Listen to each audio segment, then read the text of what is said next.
podcast stuffage. Yeah.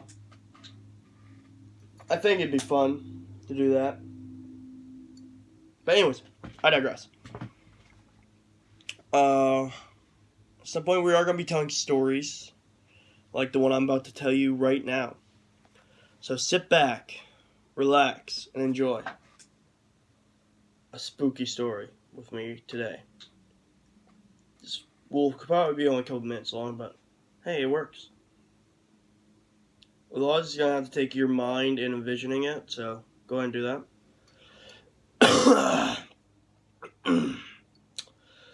One dark, spooky night, a man came to the door. He knocked with vigorous intent. I opened the door and asked him, "What are you doing here? It's 12 a.m. Shouldn't you be, in bed?" The man just stared with a blank, ominous look. Then he looked across the street with a house with no lights on. He looked back at me and said, "The man who lives there took my dog when I was only a boy. Don't go near him. He'll steal you away too." The man just walks off creepily. I shut the door. Nervously. I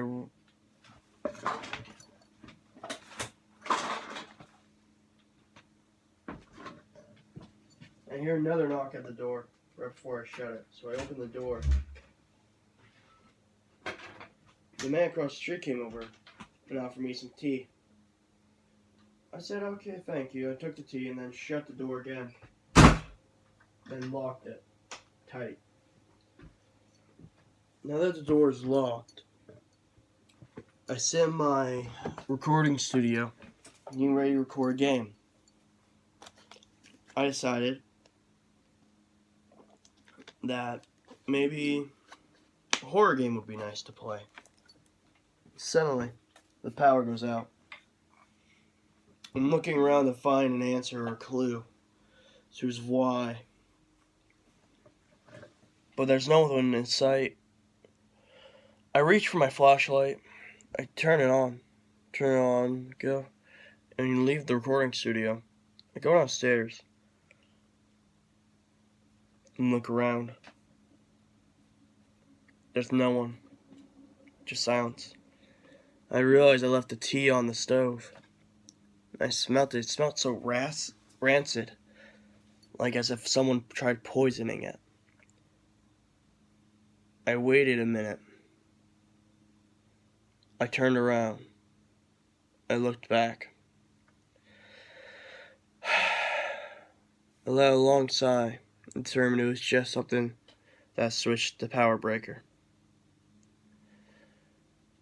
I go down to the basement just to hear a clinging in the back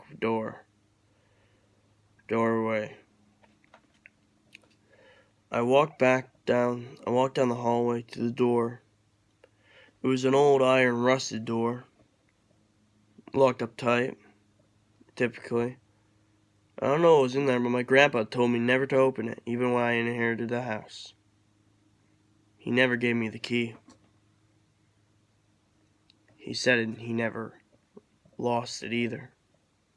So I always assumed it was buried with him, and that no one would ever be able to get in here. But, to my surprise, all 57 locks were undone. I open it. There, a little girl turns around and looks at me.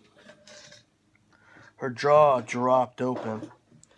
Filled with horror, I slam the door shut and run back upstairs. Slamming the basement door shut and locking it. The girl screaming.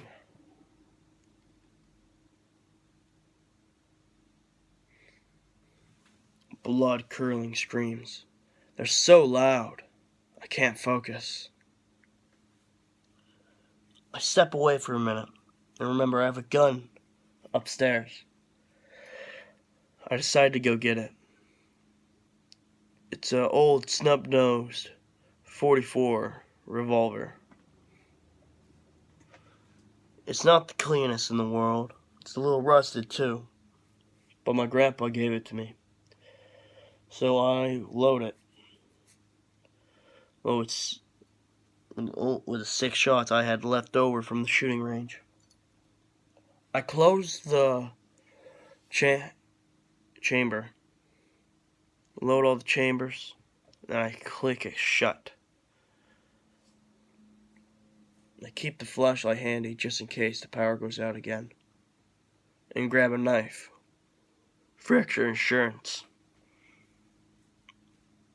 The girl is still screaming. My door's wide open. I shut it, and all I hear is my neighbor's voice. Are you there? Tell me where you gone. I look around and realize the girl wasn't screaming. She hadn't been screaming at all. It had all been my head. That's what I kept on telling myself. And then the neighbor got closer. There you are. I was looking all over for you. Have you seen my daughter? Last time I saw her, she was in this house. I step away from the man. I fall back. And I drop the gun and knife. I reach for the gun. Why are you going to shoot me? I am just trying to find my daughter. And I take the knife and throw the knife at him. I nick him in the arm. You have made a big mistake. You do not know the people who have found me not guilty of things that I should have been convicted for. That's all I hear, so I run. I just keep on running through the house. I feel like I've been running for days, weeks even. Then I snap back into reality and wake up. I open the door to see the neighbor from across the street. His name was Mr. Burt. He said, and he talked in a nice voice.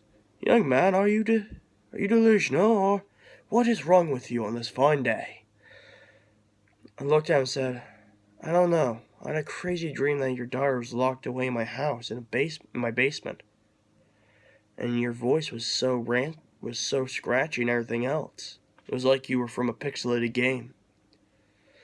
Well, my dear boy, I guarantee there's nothing wrong here. If you want me to, I can personally get you a ghost investigation team here, on the double. I told him no, that'd be fine. He smiled, gave me some cookies that his wife had made for me. He said that they were more than exceptional. Right before I go to the door, he says, I hope you like the cookies. My wife says that my wife made them more with love today. They're exceptionally delicious. I guarantee it. Have a good day, and one more thing. I don't think anyone let you know, but this town, we have night terrors. Don't let them keep you up. Don't get caught in them. They will hurt you. So please, be careful, young man. I'll see you tomorrow when I check up on you again. Have a good night. And survive. I stand there for a minute, thinking to myself, could it have just been that night terror? I called up my mom and told her I can't do it. She asked me why. I said, this town, I just can't live here. We need to sell the house and leave. I need to leave. She asked me why. I told her about the night terrors and how Grandpa never told us what was in that metal door.